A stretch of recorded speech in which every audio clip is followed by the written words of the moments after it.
Eh, mangga binili ko yan, matamis yan. Ito? Kainin mo. Para sa akin talaga binili mo. Siyempre. Sweet mo naman ah. O may kailangan ka na naman ah. Wala naman. Wala. Tamis to. Verde pa eh.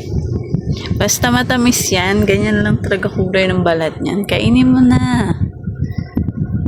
Tikman mo. Kahit verde pa yung kulay ng balat, matamis. Oo nga. Kainin Paano yung mo kulay na. ng balat ko? Matamis din ako sa loob. Hindi. Kurado ka. First bite.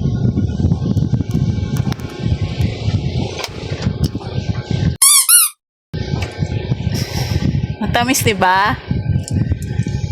Matamis? Asim. Tamis? Asim. Tamis? Asim kasi asim ng kilikili mo.